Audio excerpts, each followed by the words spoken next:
It's the next leg of our Atlantic crossing, destination unknown, as we sail through the biggest seas we've ever been in. It's just been too crazy. Holy crap. That's it. I'm done fishing. Is this ride over yet? We're Steph and Travis, Canadians who didn't know much about sailing. We didn't let that or a global pandemic stop us from living our dreams, and we've been winging it ever since. We took off from Toronto and made it to Grenada in year 1, and we've got no plans on stopping. Subscribe to join our life on the water. Thanks to our patrons who keep the dream going.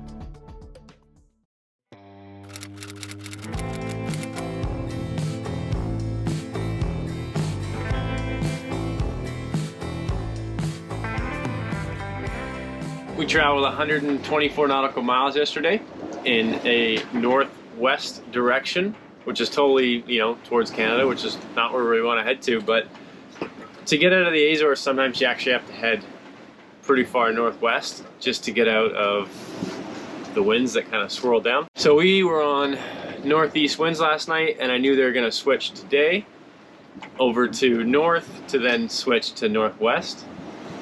And now it's 8 in the morning and we're gonna make our port tack. So our last lure, our last swivel. I don't know, well, I got a bit of this, but if we lose this lure, that's it. I'm done fishing. Well, because I can't anyways, it's our last one. Nope. She's alive. So we didn't have anywhere to sleep on our port tack, so I came up with a genius idea. Oh, beating into it. Since we got rid of our saloon table, but I left the base, our lid usually flips up this way, this lid, but now I flipped it so it flips up this way, and then I extend the table post, which then braces this, creates a little knee cloth almost. That's not going anywhere.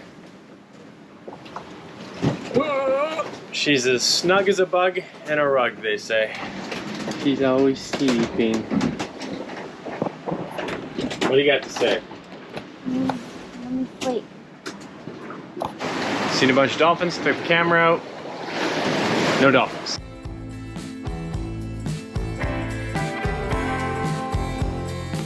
And for this reason is why we chose to go a day northwest. Because if we were to leave today from where we were, which is Angra and Terceira, we would have been like beaten into this and it would have sucked. But putting that west in the bank was allowed us to sail more on a beam in these conditions, and that's what we planned for.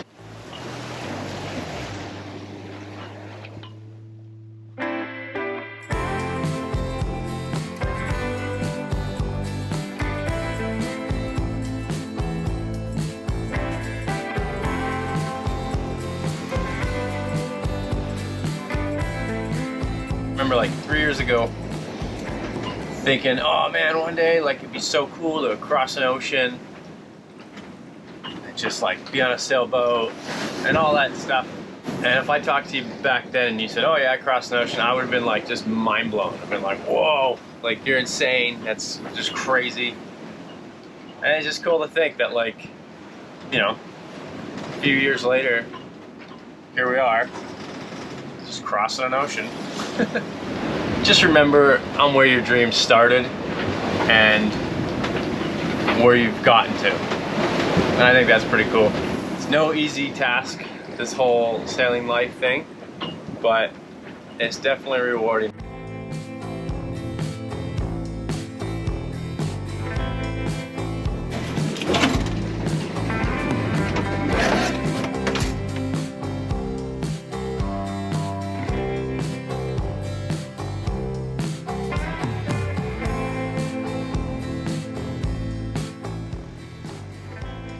Coming into the evening now. We've got kind of a cool looking sunset with a squall in the distance. So we've just reefed and we're gonna keep plugging away.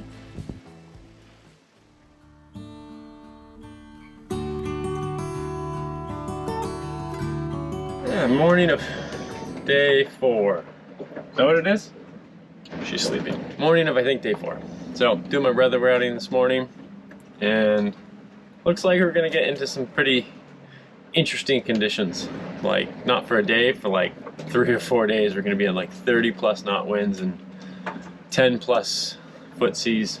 So we're just kind of weather routing to see which direction I want to aim and what fall off points we could go to. Just fun stuff like that. Whoa. Yeah, check this out. So this is the course we were on. This is the course we're gonna alter, try to stay below it all. But as you can see, unavoidable. So Tuesday will probably be in and around here, but better than up over here. It's like 40 knot gusts, 35 knot gusts. 27, so I'll take the 5 knots less. Especially if we can get it into here. But what that's doing is it's aiming us towards the bottom of the UK. In a worst case scenario, we can fall off to France over here. Okay. Right now it says we're at about 9 foot seas, 8.5, 9 foot seas.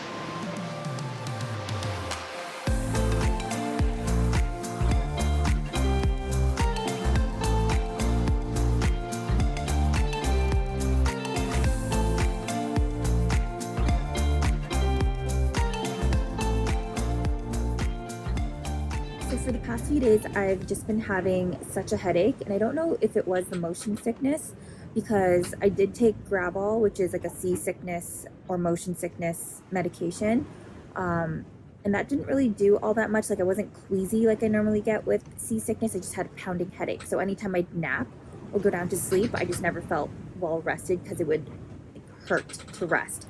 So I tried Advil, that didn't do anything. I tried taking another Gravol, thinking that might do something. Nope. And then I took a Tylenol extra strength, and that did the trick, because I felt like I was sleeping on cotton balls, and I actually felt well rested. So Tylenol was my friend last night, and the sea state has calmed down, which is also a plus. Kind of came into a bit of a calm spot today. Should be today and maybe early tomorrow morning. So we're gonna probably motor sail most of the day, which is fine because I can kind of tidy the boat up, you know, make water, clean the cockpit, vacuum the inside. And something else I was hoping I could get done before we run into some heavier weather. It's supposed to be like 25 plus knots. So I'm probably gonna have a reefed head sail most of the time. The last few days, we've had a very rough passage, and we've been I've had to reef the head sail most of the time too, and that led to we chafed our furling line. This is our 3rd furling rope that we've chafed through, and I thought it was because it was rubbing on the drum of the furling unit itself because of where I attached the leading block, but apparently it's not, because we chafed another rope. And I did find out where it is. It was the block after the leading block, and it was just rubbing it. It was just angled down a little bit, so I had to aim it up so it stopped chafing.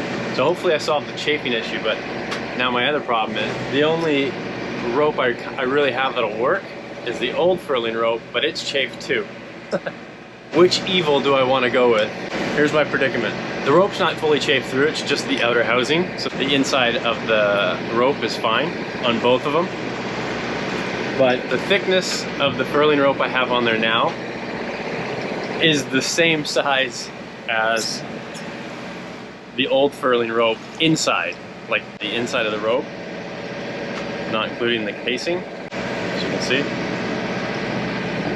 is the same thickness as the rope that's on there right now. And this rope that's chafed, it's really thin because it has no housing. So I feel like adding the old rope on there, because the inner casing is the same size as the furling rope I have on there now, I'll think it'll be stronger. Since we're motoring today and I can do that, and the waves is very calm, so I can go to the bow and tie this whole thing up, and then I'll replace it when we get to well, wherever we end up, because the weather that's coming, it's not really ideal to point to Ireland where we want to head to.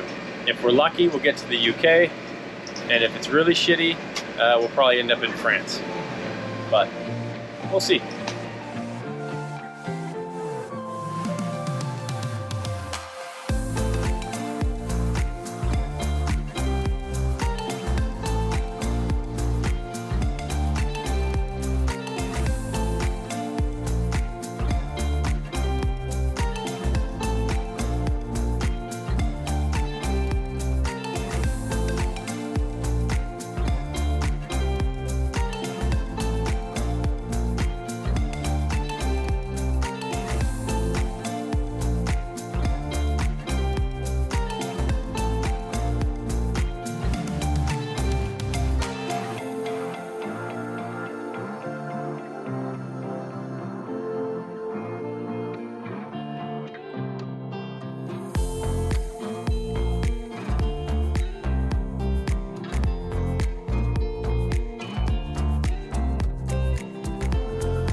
We had no winds and massive swells, so we had to motor through, and it was pretty rocky.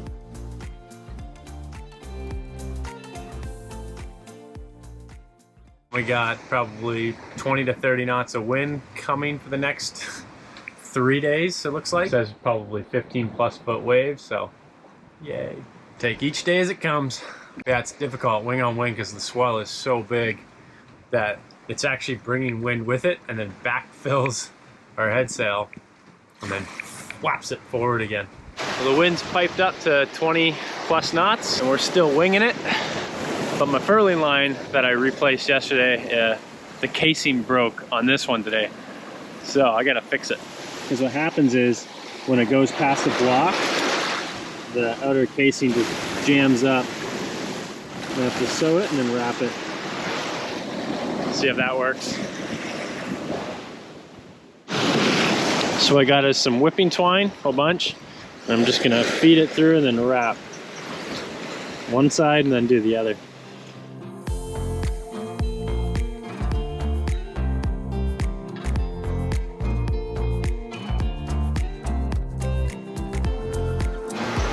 It ain't pretty, but it'll have to do.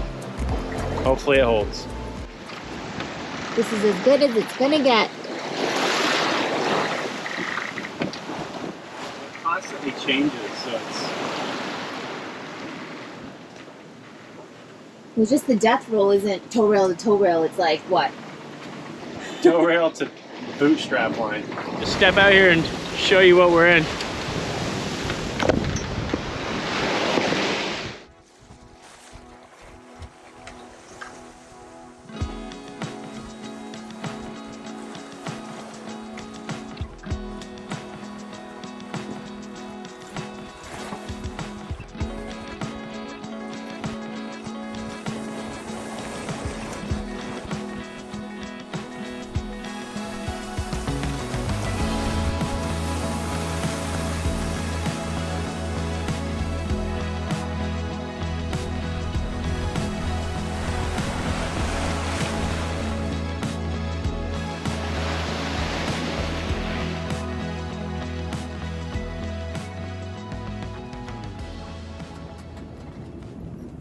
Holy crap.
So I think I know how to put how we're feeling into context for you. If you remember watching the movie Interstellar and they go to that one planet, that water planet, a huge wave just starts cresting up. That's kind of how it feels for us. Obviously it's not a 300-foot tall wave, but to give you an idea, like if you watched that movie and felt how I felt, it was just like a holy shit. That's kind of how we feel in some of these waves when you're just watching like this mountain climb up beside you. Some of them gotta be into 20 feet, like they're over my low spreaders. There's like a 6-foot wave in that wave. So here's your wave and then there's like a massive wave in that wave that's still climbing. It's just wild.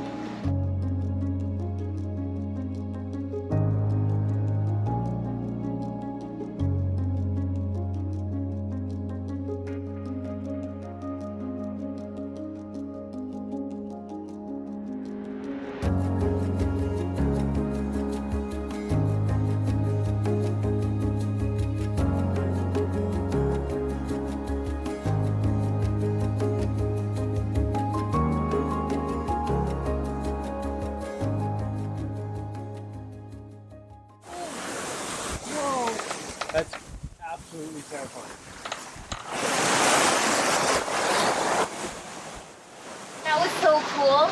I mean, we always love seeing whales, and 2 of them at the same time is a treat, but definitely don't want to see that in these conditions. Well, it could just be like on the other side of that wave over there. Like, we can't see anything. No, you just see them pop up and bloat when they peek out between the waves. So it's like, you only see them at that chance moment that you're staring in between the waves. Yeah. And then you're like, holy shit, they're 150 feet from the boat. Hope we don't see any more. Yeah, like you said, I don't want to see anymore. That's terrifying. Too close for comfort. Let's just get there already. Yeah. Is this ride over yet? We are coming into the morning of day 9, and I'm happy to report that the waves have simmered down a little bit. So it's not as daunting to look outside the cockpit window. And the direction of the waves with the direction of the wind are cooperating with us right now, so we're able to point towards Ireland, which is where we want to get to. Because for the past couple of days or so, we haven't been able to point that way. It's just been pushing us off. But now we're able to sail that way.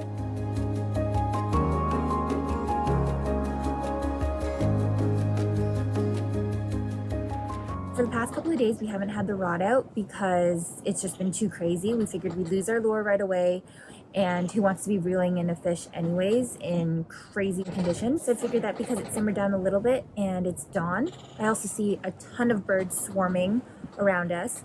It would be a good time to try. It is our last lure, so hopefully it doesn't take it away right away and we have a chance at catching something for these last couple of days. But yeah, it doesn't hurt to try.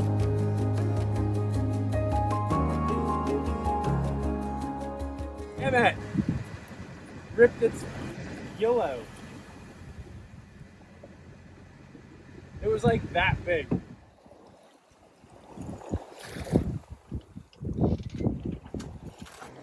This is cool. We see land, and it's right there. Because the sun just came up, and we're, you know, a mile off the coast, so we can see it. It's got a nice glow. There's a big old lighthouse. This is cool. But check this out. This is a wicked, like, it's not wicked, but it's pretty cool oil rig in the sunset over here. This little anchorage is, it shouldn't have any swell. It shouldn't have anything. Like, it might be the calmest anchorage we've ever been in like quite some time. Yeah, let's not jinx it, but like, kind of looking where you're heading, you kind of head up into like into a little estuary. So it looks pretty cool. So I got to remember now that we're in the Europe that it is green to starboard return, which I like the way North America does it. It rhymes, red right return, but I'll just have to retrain my mind. So we're heading into these inlets on the proper side of the inlet.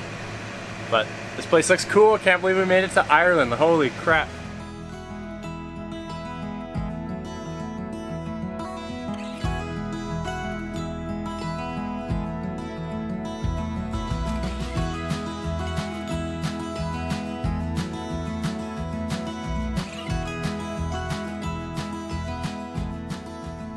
After 10 full days, or 40 minutes shy of 10 full days, we are anchored down in Kinsale in a very calm anchorage, and it feels absolutely amazing. As soon as we entered the inlet and the motor came on, the vacuum came on, and I started putting together the inside of the boat here down below, vacuumed everything, the cockpit, sanitized everything, wiped down all our countertops, faucets, sinks, disinfected the toilets, scrubbed the shower down, like everything, so that we could feel extra comfortable. We are in a very calm anchorage, so that's always a plus, and we're so happy to be still and here. It's a little bit chilly, but who cares? It's amazing to be here. And Travis is inflating our dinghy a little bit and putting the motor on so that we can head in to check in. Yeah. Oh, he's got to bring down the fishing rod because we obviously didn't catch any fish because... We did. No, we didn't catch. We caught a monstrous tuna. It doesn't count until it makes it into my belly. So, yeah. Break my heart. Are we going to have champagne right now? Oh, yeah. Yeah, we got to do that before we check in.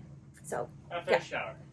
After he showers. He hasn't showered yet, and he hasn't washed down the outside of the boat. What's going on here? Just kidding, but yeah. A little bottle of champagne. I think we deserved a bigger bottle.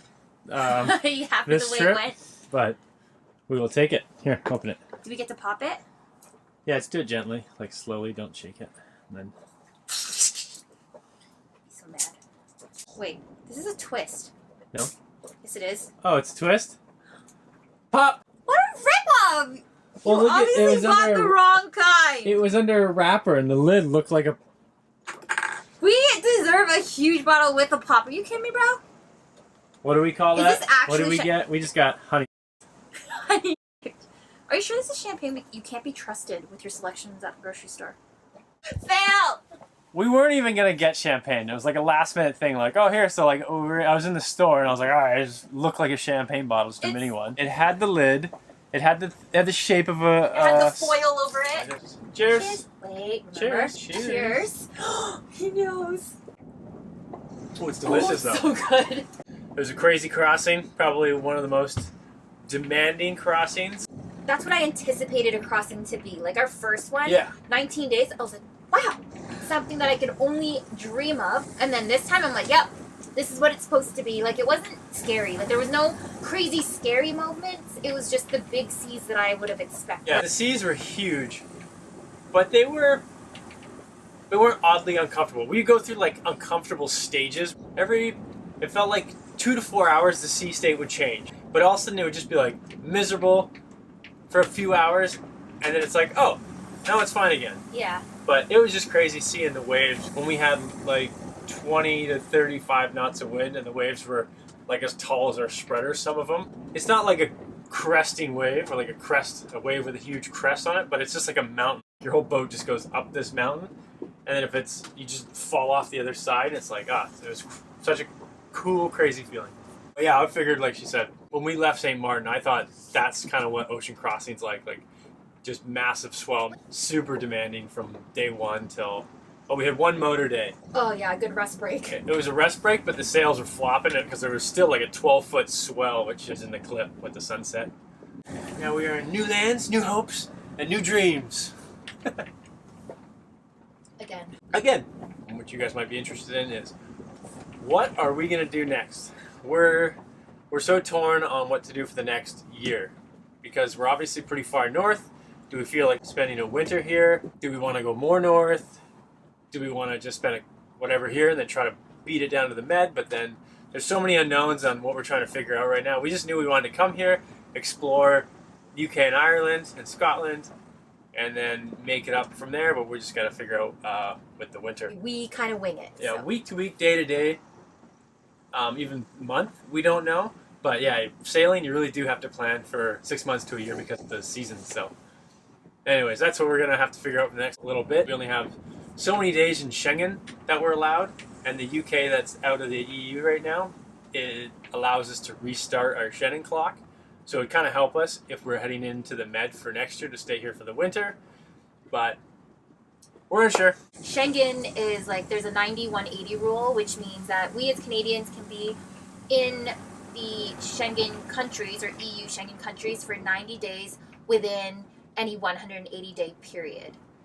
So it just involves a lot of hopping around, logistics, and all of that. Plus, the amount of time that our bodies are allowed in Schengen countries differs from the amount of time that our boat is allowed in those countries. So it's a whole thing, but it's one of those things that we just figure out along the way, and it's learning as we go, like everything else has been. Yeah, so that's our next sort of challenges amongst huge tides. So leave some comments, and where should we go? Oh, it's starting to rain. Oh, guess we're Time to go. not checking in. We're going to be sailing to some crazy scenic places on this side of the globe, and we're so excited to bring you guys along. So please make sure you're subscribed. Check out our Patreon if you like to support these videos, or just help by spreading the word and sharing our adventures. We appreciate your help in growing our channel.